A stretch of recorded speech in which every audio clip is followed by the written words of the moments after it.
کی حمد و ثنا کے بعد آقا علیہ السلام کی بلند و بالا برگاہ میں اپنی عقیدتوں کے محبتوں کے بے شمار پھول پیش کرنے کے بعد سٹیج پر تشریف فرما جملہ علماء کرام، اخص الخاص حجت الخلف بقیت السلف، یادگار اسلاف، عالم باعمل، گل گلشن حضور ضیاء الامت، فیض یافتہ حضور ضیاء الامت، استاذی الکریم، مشفق و مہربان حضرت علامہ شیخ الحدیث محمد عبد الرزاق صدیقی صاحب ادام اللہ ظلہ علینا، آپ تشریف فرما ہے۔ آپ کی موجودگی میں صرف 2 سے 4 منٹ میں اپنی چند باتیں آپ کی سماعتوں کی نظر کرنی ہے۔ دھوپ بھی اپنی آب و تاب کے ساتھ ہے اور اکثر بندے پریشان بیٹھے ہیں، تو پریشان نہ ہوں، اتنی بڑی ہستیاں آپ کے پاس ہیں تو محبت سے بولیں ایک بار سبحان اللہ۔ تھوڑی دیر کے لیے ذرا بیدار ہو کے بیٹھے انشاءاللہ، ان قریب بس میرے گفتگو کے بعد قبلہ استاذی کریم تھوڑے بہت بند و نصائح سے آپ کو بہرہ یاد کریں گے، پھر دعا ہو جائے گی، تو تھوڑی دیر کے لیے آپ ذرا بیدار ہو کر بیٹھے۔ اللہ نے قرآن میں ارشاد فرمایا، قل اے میرے حبیب آپ فرما دیجئے۔ توجہ ہے جی سب کی؟ اللہ نے فرمایا قل اے میرے حبیب آپ فرما دیجئے، ان کان آباؤکم و ابناؤکم و اخوانکم و ازواجکم وَعَشِيرَتُكُمْ، اللہ نے 5 چیزیں ذکر فرمائی۔ بولے کتنی؟ 5 چیزیں ذکر فرمائی۔ فرمایا سب سے پہلے اے میرا محبوب آپ فرمائیے، اگر تمہارے باپ، تمہارے بیٹے، تمہارے بھائی، تمہارے رشتہ دار اور تمہارے خاندان والے یہ تمہیں زیادہ عزیز ہیں کس سے؟ دوسری جانب 3 چیزیں ذکر کی۔ فرمایا احب الیکم من اللہ ورسولہ وجہاد فی سبیلہ، ایک جانب 5 رشتے ذکر کیے، دوسری جانب 3 رشتے ذکر کیے۔ فرمایا اگر تمہارے باپ، تمہارے بھائی، تمہارے بیٹے، تمہارے خاندان قبیلے والے تمہیں زیادہ محبوب ہیں اللہ سے، اس کے محبوب محمد عربی سے اور جہاد فی سبیل اللہ سے، فرمائے تو سمجھ لو تمہارا ایمان کھرا نہیں ہے، کھوٹا ہے۔ فتربصوا، پھر انتظار کرو اللہ کے قحط کا، اللہ کے عذاب کا۔ واللہ لا یہدی القوم الفاسقین، اور اللہ کبھی بھی نافرمان فاسقین کو ہدایت عطا نہیں فرماتا۔ میں یہاں پر مختصراً اپنا معافی ضمیر عرض کروں، ایک طرف اللہ نے 5 رشتے ذکر کر دیے، ایک طرف 3 رشتے ذکر کیے، اور ایمان کے کھرا اور کھوٹے کا معیار واضح کر دیا۔ فرمایا اگر 5 کی محبت 3 پر غالب ہے تو پھر تمہارا ایمان کھوٹا ہے، کھرا نہیں، اور اگر 3 کی محبت 5 کے مقابلے میں حاوی ہے، زیادہ ہے، تو پھر تمہارا ایمان کھرا ہے، کھوٹا ہے۔ 3 رشتے کون سے؟ اللہ کی محبت، رسول اللہ کی محبت اور جہاد کی محبت۔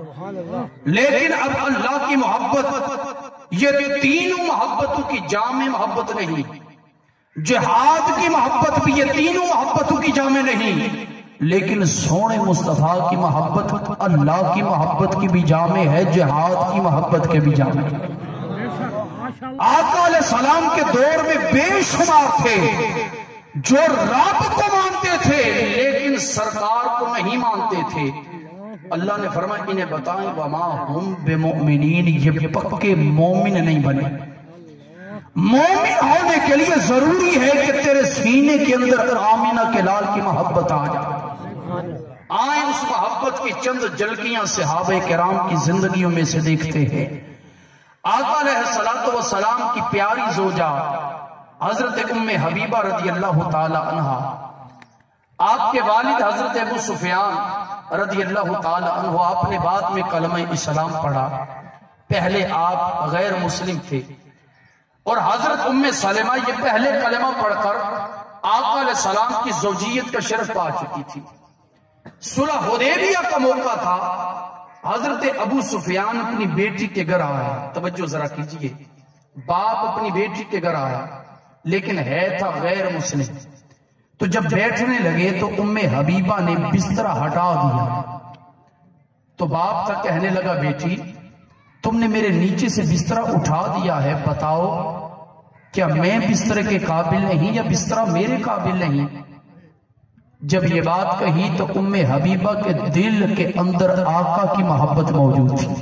دیکھیں کیا جواب دیا، یہ نہ دیکھا کہ سامنے میرا باپ ہے، کہنے لگی ابا انت مشرک نجس وہذا فراش رسول اللہ صلی اللہ علیہ وسلم فلم احب ان تجلس علی فراشہ صلی اللہ علیہ وسلم۔ آپ نے فرمایا ابا یہ بسترہ میرے مصطفیٰ کا بسترہ ہے اور تو اس حالت میں کافر ہے، نجس ہے، میری غیرت گوارا نہیں کرتی ایک کافر ہو کر میرے مصطفیٰ کے پاک بسترے پر بیٹھ جائے۔ یہ کیسی محبت تھی صحابہ کی، بیٹی اپنے باپ کو کہہ رہی ہے کہ ابا میری غیرت یہ گوارا نہیں کرتی کہ تو کافر ہو کر میرے مصطفیٰ کے بسترے پر بیٹھ جائے۔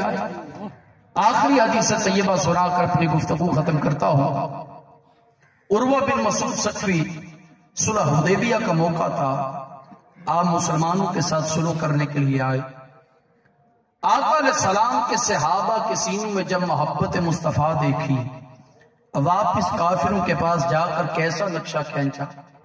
صحیح بخاری شریف میں امام بخاری نے لکھا، عروہ کہنے لگا اے قوم واللہ لقد وفدت علی الملوک وفدت علی قیصر و کسرى والنجاشیہ واللہ ان رأیت ملکا قط یعظمہ اصحابہ ما یعظم اصحاب محمد محمدہ۔ فرمایا اے قریش والو، اے گروہ کفار، میں بڑے بڑے بادشاہوں کے درباروں میں گیا، میں کیسر اور کسریٰ کے درباروں میں گیا، اللہ کی عزت کی قسم میں نے کسی بادشاہ کے صحابہ کو اپنے بادشاہ کا اتنا ادب کرتے ہوئے نہیں دیکھا جتنا اصحاب محمد پاک کا ادب کرتے ہیں۔ انہوں نے کہا کیسا ادب کرتے ہیں، بیان تو کرو۔ تو اس نے ایک نقشہ کھینچا، کہنے لگا میں نے دیکھا ہے کہ آقا علیہ السلام جب گفتگو کرتے ہیں وَإِذَا تَقَلَّمَا خَفَضُوا أَصْوَاتَهُمْ، آقا جب گفتگو کرتے ہیں تو صحابہ آقا کی حیا کرتے ہوئے اپنی آوازیں بالکل پست کر لیتے ہیں۔ آزاد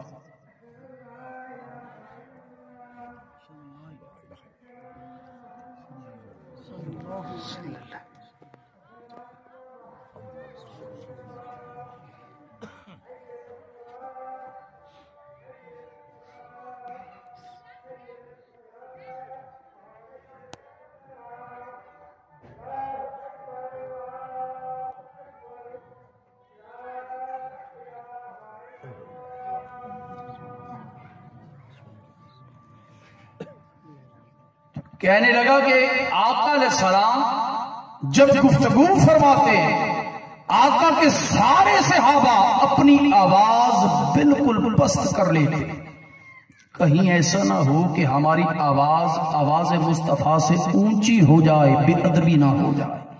کہا اور کیا دیکھا، کہا وَإِذَا تَوَدَّا كَادُوا يَقْتَتِلُونَ عَلَى وُضُوئِهِ، آقا جب وضو فرماتے صحابہ وضو کا دون زمین پر نہیں گرنے دیتے، اپنے ہاتھوں پر لے کر اپنے چہروں پر اور اپنے جسموں پر پانی مل لیتے ہیں۔ فرمائے جسے نہ ملے، فرمائے پھر جسے مل جاتا ہے وہ اپنے ہاتھ اس کے ساتھ مس کرتا ہے اور برکت کے لیے اپنے چہرے پر مل لیتا ہے۔ یہ آقا علیہ السلام کا ادب تھا جو حضرات صحابہ کرام کے سینے میں تھا، یہ آقا کی محبت تھی۔ کسی نے کہا تھا آقا کی محبت دین حق کی شرط اول ہے، اسی میں ہو اگر خامی تو سب کچھ نامکمل ہے۔ اللہ ہمیں آقا علیہ السلام کی محبت میں زندگی، اسی محبت میں موت عطا فرمائے۔ میں بڑے ہی ادب سے، احترام سے، بلکہ ادب و احترام کے جملہ تقاضوں کو بروئے کار لا کر دعوت خطاب دے رہا ہوں۔ اپنے استاذ کریم کو آپ تشریف لائیں۔ اور اپنے ملفوظات عالیہ سے ہمارے قلوب و اذہان کو منور، مستفیض، مستنیر فرمائے۔ نعروں کی گونج میں تھوڑی دیر کے لیے آپ ذرا جاگ کر بیٹھے اور استقبال